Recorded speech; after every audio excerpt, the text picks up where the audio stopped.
Good morning dear student. आज हम हिंदी व्याकरण का चैप्टर 5 कारक पढ़ेंगे ना। कारक आपने 4th क्लास में पढ़ा होगा। कारक किसे कहते हैं, चलिए देखते हैं। संज्ञा या सर्वनाम के वे रूप जो क्रिया या दूसरे शब्दों के साथ संबंध बताते हैं उन्हें कारक कहते हैं। आप संज्ञा जानते हैं क्या होता है, सर्वनाम भी पढ़ा है आपने, क्रिया भी पढ़ा है ना। तो संज्ञा या सर्वनाम के वे रूप जो क्रिया या दूसरे शब्दों के साथ संबंध बताते हैं उन्हें कारक कहते हैं। दूसरे शब्दों में हम ऐसे भी कह सकते हैं कारक को कि कारक वे शब्द होते हैं जो किसी भी वाक्य को सार्थक अर्थ प्रदान करते हैं ना। अगर ये कारक चिन्ह ना हो तो किसी भी वाक्य का सार्थक अर्थ नहीं निकलेगा। चलिए एग्जाम्पल से समझते हैं कैसे। चलिए देखिए, जैसे पेड़ से फल गिर रहे हैं। पेड़ से फल गिर रहे हैं, इसमें से क्या है जो है, तो से कारक चिन्ह है, कारक विभक्ति है ना। तो इसमें अगर हम से को हटा दें तो कैसे पढ़ेंगे, पेड़ फल गिर रहे हैं। पेड़ फल गिर रहे हैं तो इसका कोई अर्थ नहीं निकल रहा है ना। लेकिन अगर हम इसमें कारक चिन्ह विभक्ति का प्रयोग करते हैं तो पेड़ से फल गिर रहे हैं तो वाक्य सार्थक हो गया। फिर दूसरा नंबर देखिए, हम बस के द्वारा जाते हैं। हम बस के द्वारा जाते हैं, के द्वारा क्या है, विभक्ति चिन्ह है। तो अगर हम के द्वारा को हटा दें फिर पढ़ें हम बस जाते हैं तो ये भी सार्थक अर्थ नहीं निकल रहा है। लेकिन अगर हम बस के द्वारा जाते हैं, के द्वारा का प्रयोग करते हैं तो वाक्य का सार्थक अर्थ निकलता है। फिर शिशु ने दूध पी लिया। शिशु ने दूध पी लिया, इसमें ने क्या है, विभक्ति चिन्ह है, कारक विभक्ति है।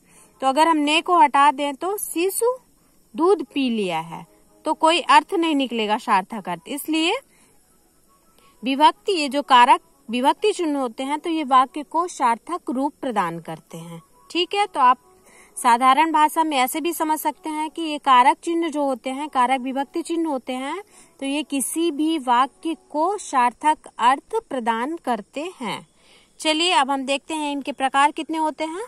कारक के 8 प्रकार होते हैं। पहला कर्ता कारक, दूसरा कर्म कारक, तीसरा करण कारक, चौथा संप्रदान कारक, पांचवा अपादान कारक, छठवां संबंध कारक, सातवां अधिकरण कारक, आठवां संबोधन कारक। ठीक है, ये 8 कारक आपने पढ़ा। अब इनके ये जो विभक्तियां होती हैं, विभक्ति चिन्ह, उनको पढ़ते हैं। तो देखिए कर्ता का क्या होता है, कर्ता ने, ये कारक चिन्ह हो गए और ये विभक्ति चिन्ह हो गए, उनकी विभक्तियां हो गई।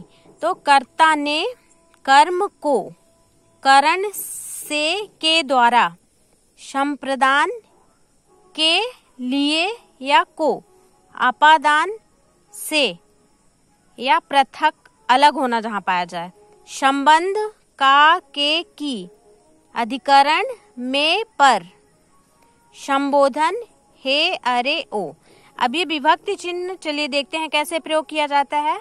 ये विभक्ति चिन्ह जब आपको पता हो जाएगी कि कौन सी विभक्तियां कौन से कारक का है तो आप किसी भी वाक्य को देख के बता सकते हैं कि कौन से कारक का प्रयोग किया गया है। जैसे देखिए, चलिए हम पढ़ते हैं। जैसे पेड़ से फल गिर रहे हैं। अब पेड़ से क्या है, विभक्ति चिन्ह है ना।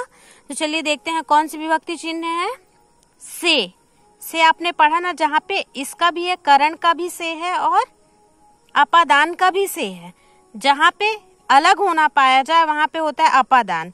तो यहाँ पे अलग होना पाया जा रहा है ना, क्योंकि पेड़ से फल गिर रहे हैं तो पेड़ से फल अलग हो रहे हैं, इसलिए यहाँ पे से है तो यहाँ पे क्या हो जाएगा, अपादान कारक हो जाएगा।